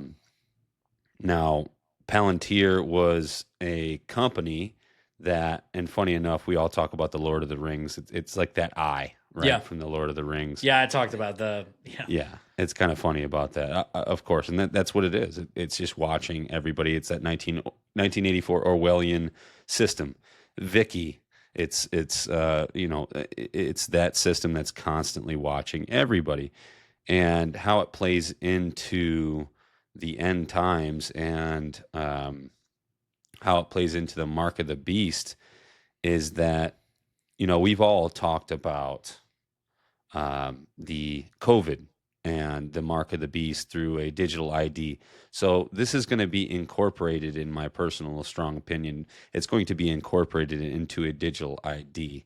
It is going to be a part of you. And you have Palantir.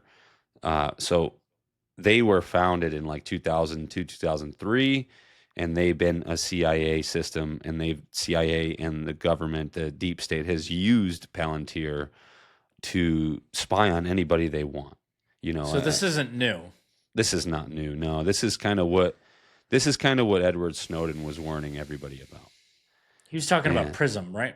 Yeah, he was talking about a couple different platforms, but I mean, this is one of them. This is, I don't know. I don't think he ever brought up Palantir, or if he even knew about it, but there's plenty of systems like this, no doubt.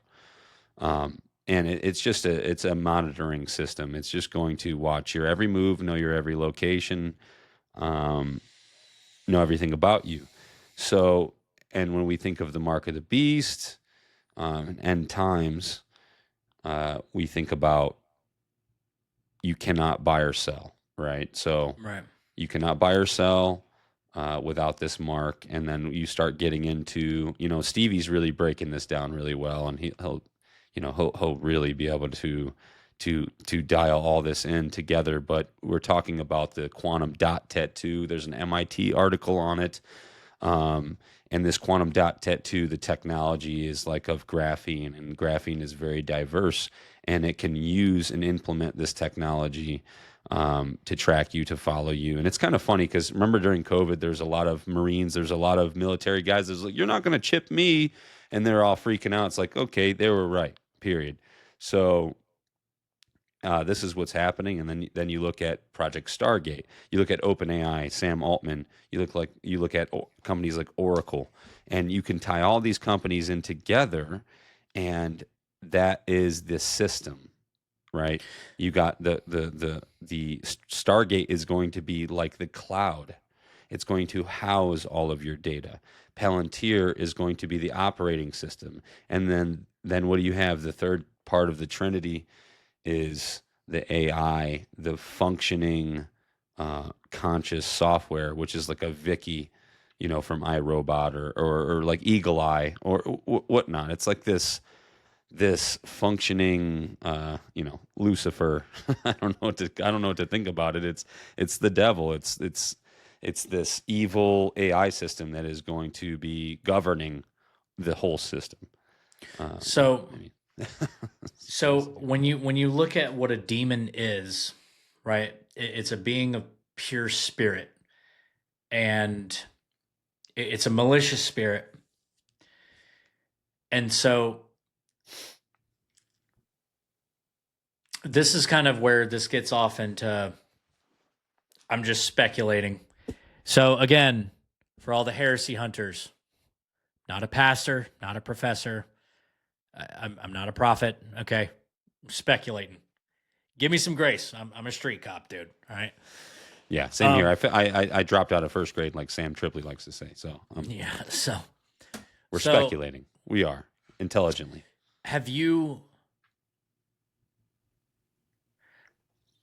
So let me ask you that. How are we doing on time? We're good.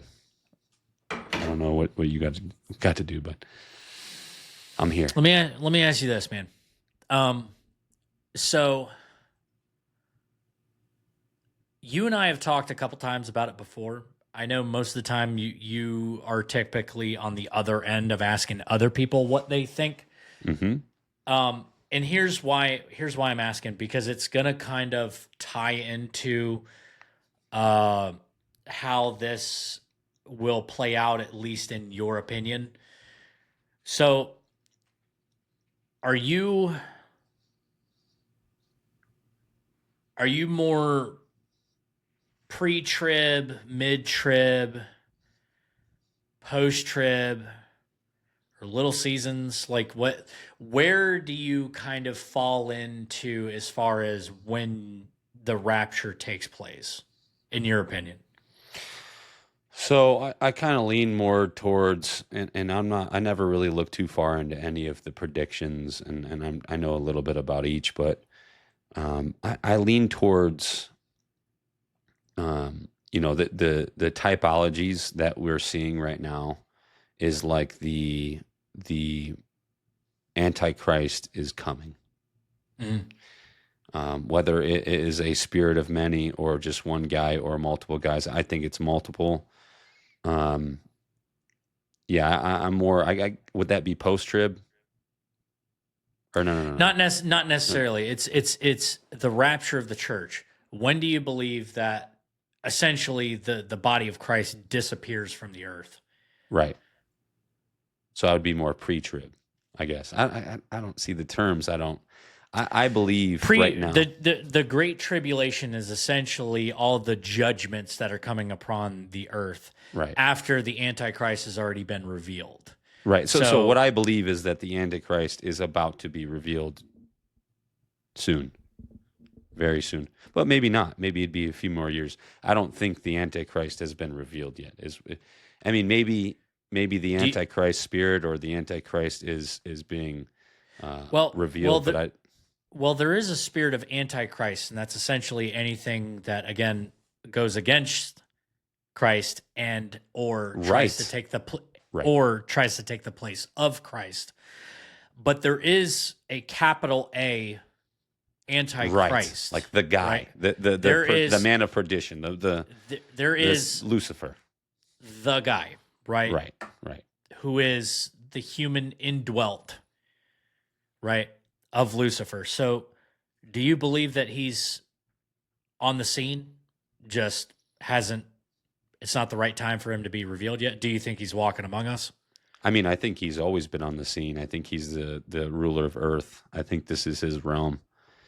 And I think he's been running it for a cool amount of time, and that's what it is. It's like, okay, that's ridiculous, this and that, but it's like, look around you, look at Hollywood, look at everything in the society. It is all evil to take you away from God, but God wants you to have the choice to go to Him instead of deal with this earthly stuff. And that earthly stuff is of Lucifer. So, yeah, so I believe the spirit of Antichrist has probably been here long before us, but the actual Antichrist I don't believe is here yet. I believe that he will be here probably soon, and I could be wrong. And you know what? I brought this up on one of our last shows, and I go, I like to stay out of these topics now because I don't like trying to predict a date and a time and a place.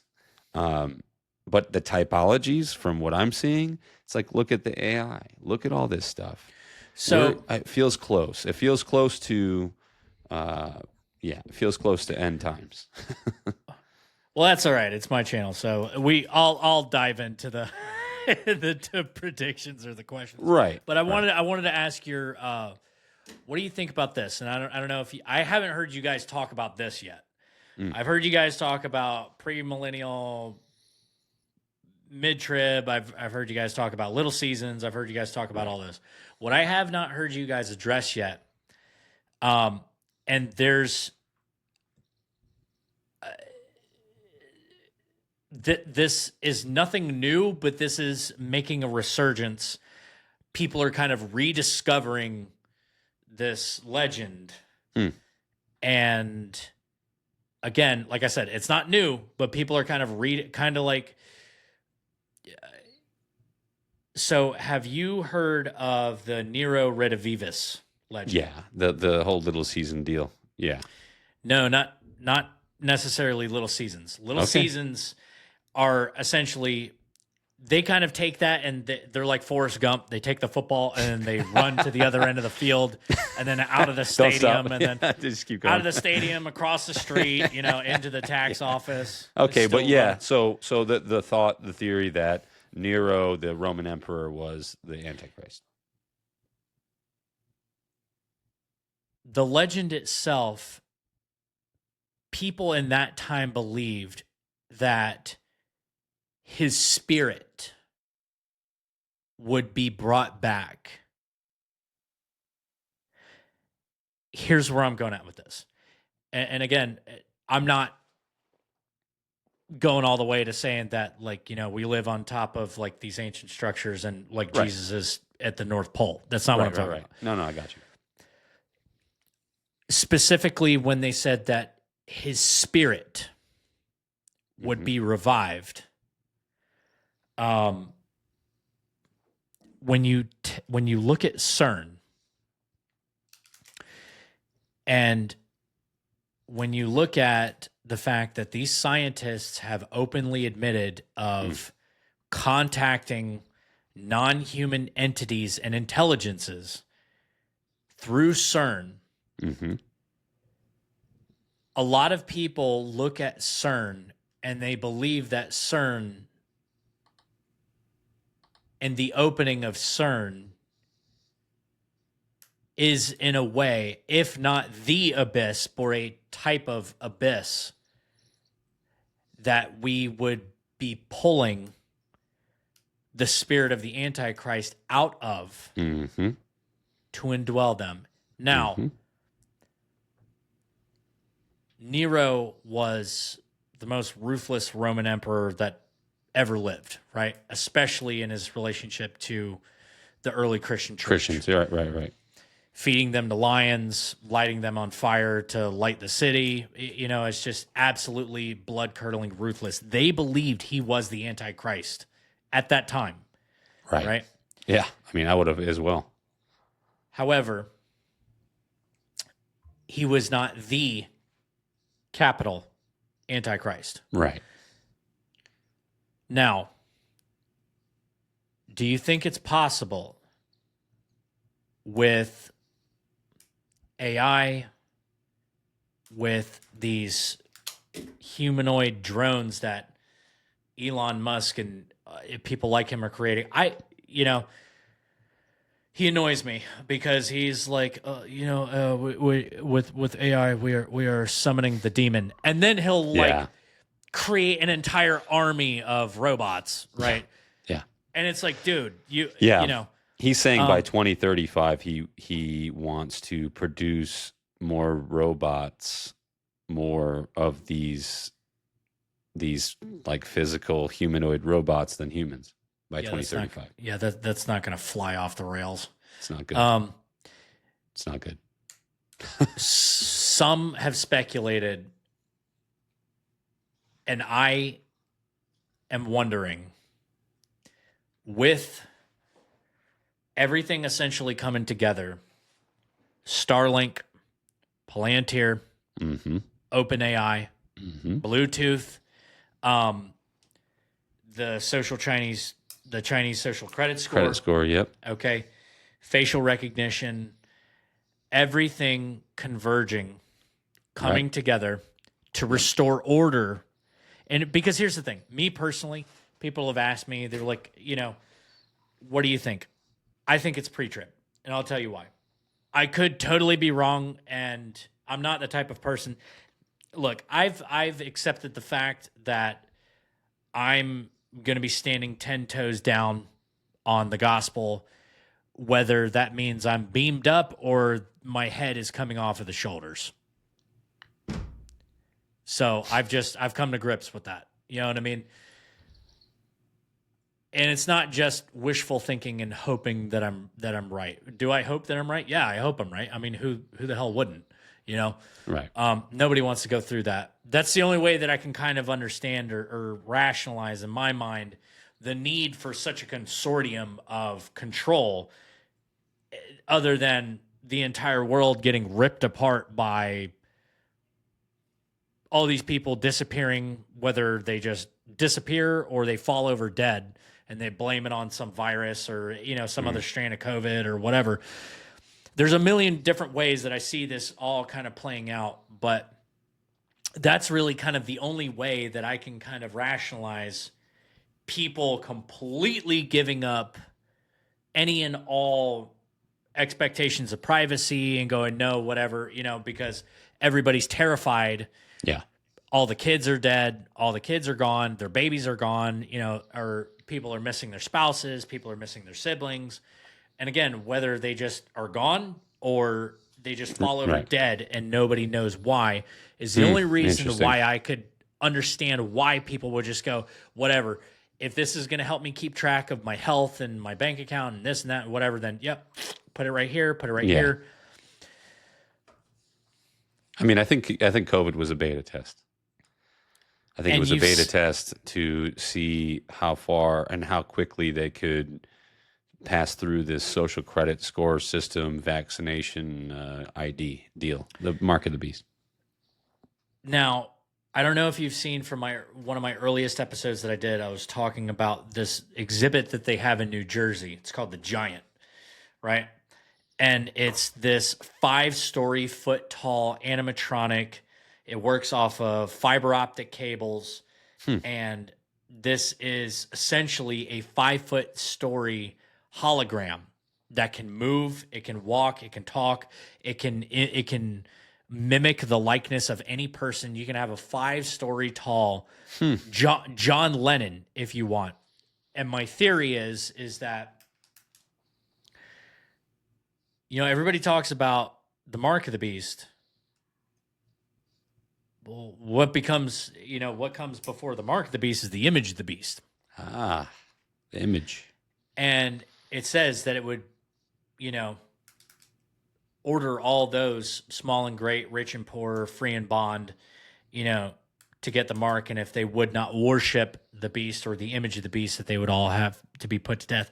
Now, this might be a more kind of a dramatic, physical, Right. kind of a technological flex on look at how, our AI and our speed run to technocracy. But if you essentially take everything and you compile it, there has got to be some tie-in with CERN and something coming out of CERN, some sort of intelligence. And I'm of the belief that when that comes through, and I believe it will come through at the right time, a massive devastation where the entire world is panicked and they need some sort of control. That's when it will come through, and everything with AI, everything with the entire stage will be set and everything will be ready. And all you have to do is turn it on, and now you have the beast system. Yeah. Yeah, no, it's almost like they're waiting for something. I keep saying that Elon Musk went on Joe Rogan and was saying, like, hey, we right now have an AI that's smarter than the smartest human on the planet and can do all these things. But by 2029 or 2030, we will have an AI that is smarter than everybody on the planet combined. And it makes you wonder, why is that the time frame? What's the 2030 agenda? Like, they keep going to this, all of these elitists, and it's like, what are they waiting for? Are they waiting for something to come, to pass through a portal? It is all speculation, folks. Like, it really is. But at the same time, when you look at these signs, they are signs. They're there. Like, you just got to notice them. This time frame is there. They keep talking about it. So it is very disturbing. It is very disturbing. And as far as CERN goes, you remember that young kid, that like prodigy kid that was trying to tell everybody, he was like 14 years old, and he was like this little Swedish kid or American kid, I can't remember, a little blonde, white blonde haired kid, and he was trying to tell everybody that that CERN is like mixing up our dimensions and passing us into multiple dimensions. Do you remember that? Did you ever hear that? Yeah. Yeah. Mm-hmm. And then you don't hear nothing from that kid anymore. He's probably gone. But regardless of that, yeah, I think there's something there. There's something going on with CERN. The whole idea of having these what do they call them? What is CERN called? The atom collider, or the collider? The Large Hadron Collider. The Large Hadron Collider, right. So they have these all over the world. It's not the only one. They're building a bigger one right now. And their whole process is an alchemical process. They're trying to create other elements to aid in mankind. And supposedly recently they created gold out of lead or something like that. This alchemical process, this ancient occultist ideology. It's all kind of it's a play. Ecclesiastes 1:9. There's nothing new under the sun. It's all going to happen again. I don't think that that's what they're trying to do at all. I think they're trying to open the pit. I agree. I agree with you. Yeah, I think that's just what they tell the public, and I think that may be what they are actually doing as well, to kind of keep it under wraps. But yeah, no, I think they're trying to open a massive portal. That's how I feel about it as well. All right, so my last question for you. So, what do you think, in your estimation, and it doesn't necessarily have to be specific to everything that you guys get into at the Biblical Hitmen, but you specifically, Jesse, what do you think is something that in the church is being slept on? Like, people are overlooking it. people are not looking into it. And if you could just get something across to one person who would listen, and what would that be? What are people missing? What are they not paying attention to that they should be, in your opinion? All right, I'm going to hit you with something really basic, and that is stay out of politics, stay away from conspiracies, follow Christ, have Christ in your heart, be kind to your neighbor, love your neighbor, try to keep that spirit of Jesus Christ in your soul. And that is not slept on per se. It definitely isn't. Like, there is churches that talk about, of course, that's like the base of it, but there's a lot of people right now that are like MAGA Christians, and they view themselves in all these political ways, and let go of that and just focus on the basics. Yeah. I'm not, I haven't been a Christian my whole life. I'm rather new to the faith, but I would say that let go of your earthly identities and keep your heart with Jesus Christ as close as you can. It's very wise. It's very wise. Brilliance at the basics. Yeah, I think too many people, they get wrapped up. And before I was saved, I was like, that's all that it's politics. And Right. now it's kind of like, it's funny because, like, if you don't agree with one side, then everybody immediately assumes that you're all Whatever. on the other Right. side. Yeah. So, like, the people that don't agree with, where I stand on things, just as an American, they immediately assume that, like, because I'm not wanting to usher in socialism, that I'm a a bootlicker and I'm all about Trump, and and I just Right. worship the ground that the dude walks on, and blah blah blah, whatever. And I try to tell people, like, look, dude, at the end of the day, like, who you vote for is not going to save you. No, right. It's not gonna I've heard you save say you. that before. Yeah, I agree. Red, blue, doesn't matter. Left and right wing, a part of the same bird. I mean, because at the end of the day, we're all being played, and Yeah. it is very easy to fall into that. It's very easy to fall into the tribalism, the us versus them. And, just because you think that, I have an American flag on my sleeve, that, that all of a sudden I just want to, I don't know, burn crosses and pick on people with darker skin complexion than me. And, and that everything that I want to, I think that you just want to, drag queen story hour and, all that other.